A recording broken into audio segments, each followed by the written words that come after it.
The death of an uneducated man.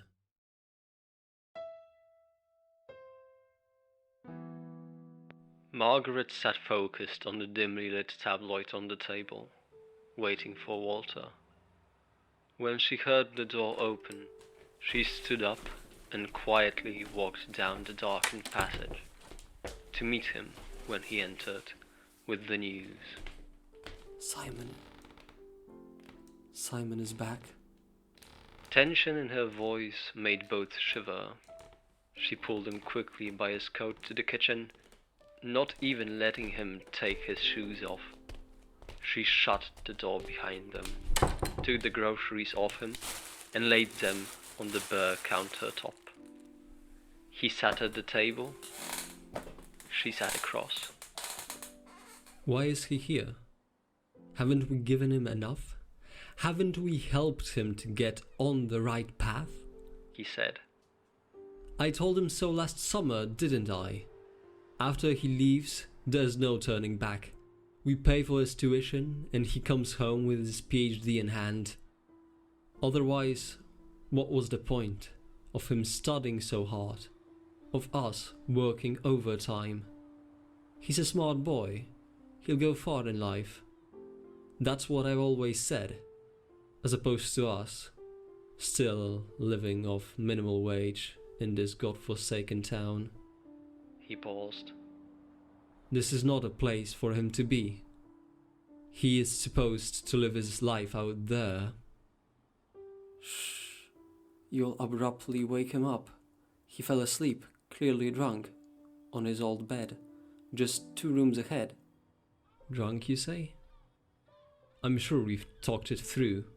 No alcohol in his life until he is at least 32. I told him that his father will be mad.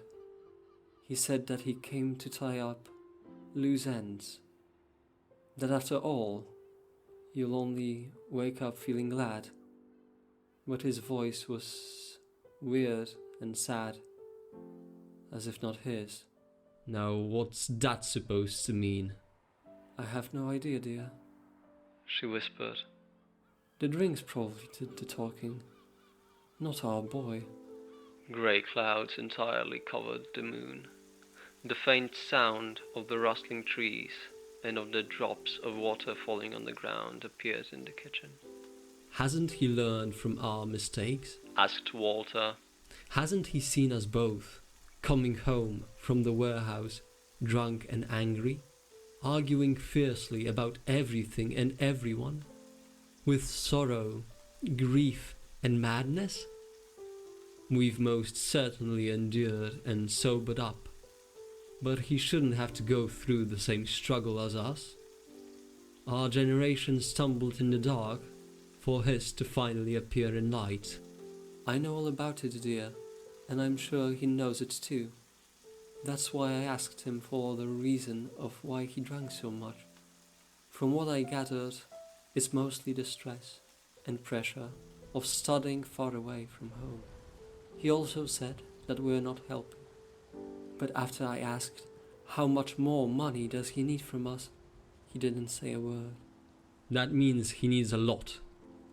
Books, food and bed cost a lot abroad.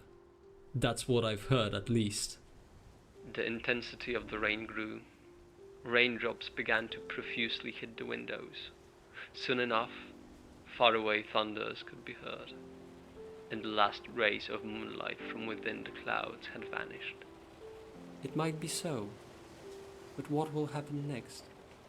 Margaret questioned. Should he be allowed to stay? Or should he be allowed to leave? He is too bright for this dark old flat. Home is such a place where someone should deserve to live. Somewhere where the future has become the present. But maybe that's not right, my dear. I remember one more statement that he said clear. I have always wanted to write. And then he fell asleep. Writing? I have never known our boy had liked it. Did you hear that? I think I've heard something falling on the ground.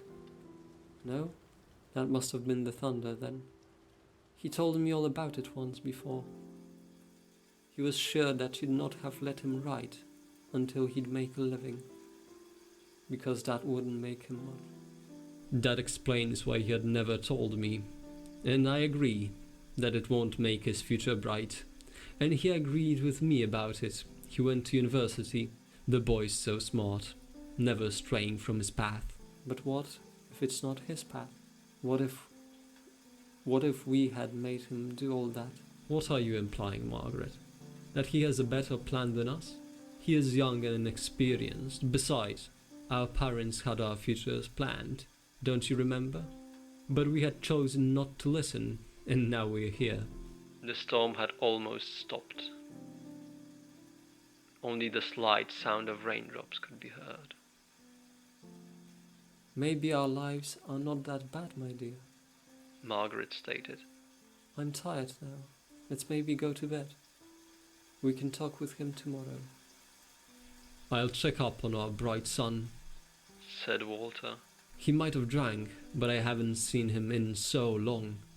Margaret was unpacking the groceries when Walter came back abruptly, tears running down his cheeks. He gave Margaret a piece of paper.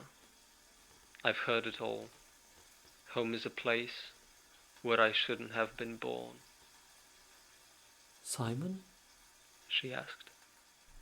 He hung himself.